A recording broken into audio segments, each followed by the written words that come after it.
Good day and welcome. Today I'm going to talk about Lord Fowle's Bane, which is a 1977 novel by Stephen Donaldson.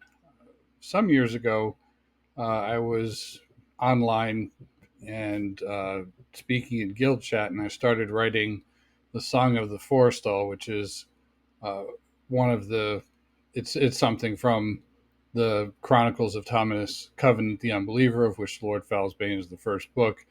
Friend of mine saw it and said, "Hey, that's pretty cool. What's that from?" I said, "Oh, it's from the Chronicles of Thomas Covenant."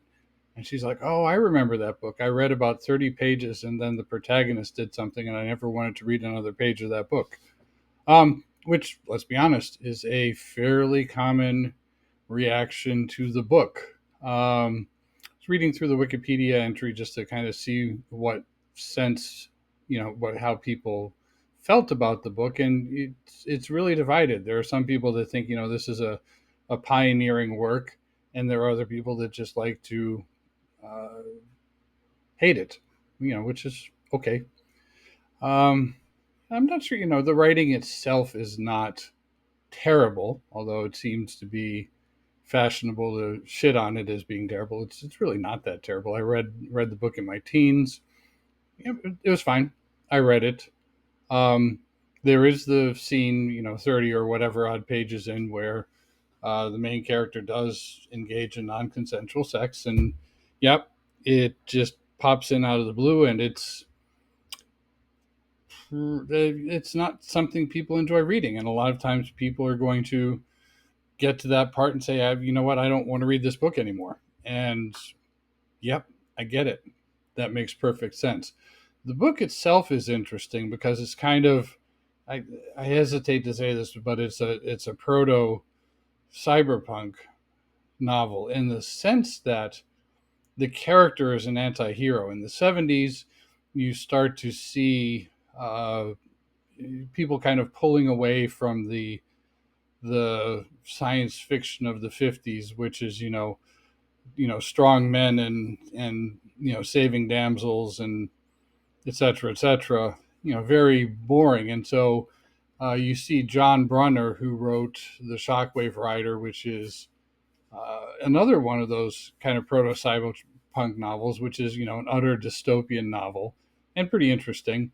And then you have Donaldson, who wrote um, the Chronicles of Thomas Covenant, and they're really interesting. Well, they were really interesting at the time because you've got this high fantasy world, and you could take the Chronicles and take Thomas Covenant out of them, and you'd have to obviously extensively rework the story.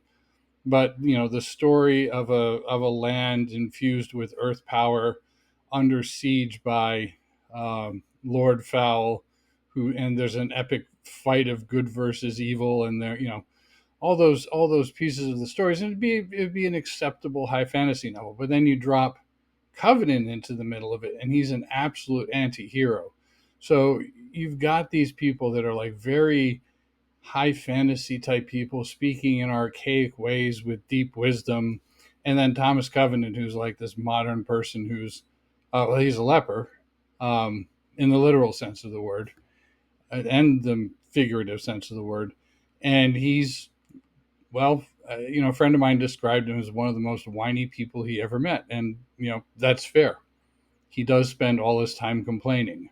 Um, Kind of the central point of the novel is he thinks that the land is a dream, and if he starts to believe it's real, then it's going to prevent him doing the things he needs to do to keep his leprosy at bay. So he spends 3 books absolutely denying the reality of the land. And there's, an epic battle of good versus evil, and he's foreseen as the savior of the good side. And he's just going through saying, nope, not me. Nope, you're not real. I don't want to believe. I'm risking my life by even being here. I've got to wake up from this dream. Please stop trying to make me believe this. And the juxtaposition of this, high fantasy land with this, unbeliever is just it's really interesting.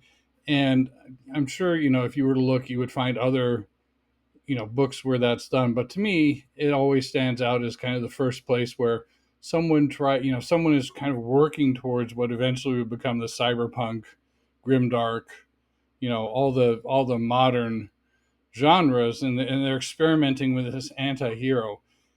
And it's just fascinating to watch, the high fantasy play out with this anti-hero next to it. And it's not an anti-hero in the sense of, you know a good person or an evil person who's still acting within the framework, the chivalric, I'll call it for lack of a better word, framework of the overall land. This person's just straight out anti-hero. He has no redeeming qualities. He whines and complains all the time. He uses people and throws them aside because he's afraid that if he acknowledges the good things they do for him, he'll start believing, and then he'll die when he goes back to the real world.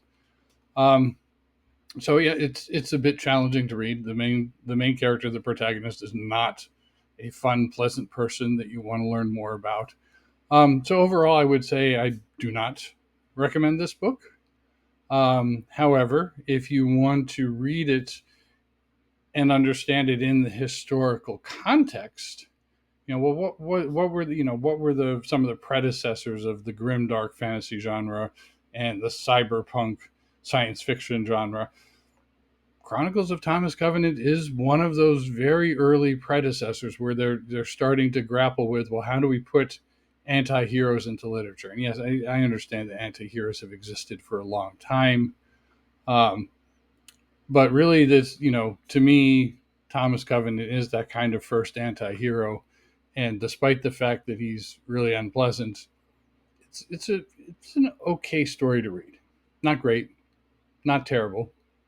The interaction of the anti-hero with the heroic nature of the land itself is interesting in a historical context, but not particularly interesting overall. So, again, if you're looking for books to read today, and you know no, you're not going to want to read this unless you're really, really interested in getting into reading what I'll call historical books to understand where some of the genres came from.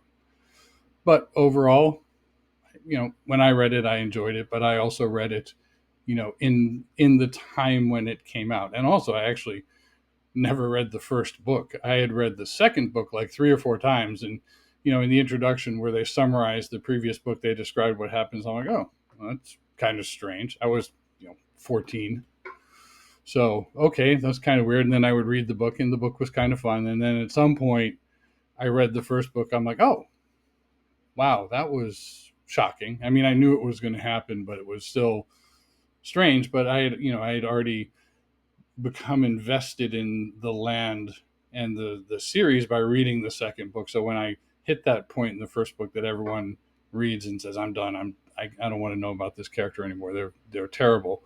I was already somewhat invested, so I was able to kind of get through that part and keep going. So if you've come this far, as always, I'd like to thank you for your time, and I will talk to you again later.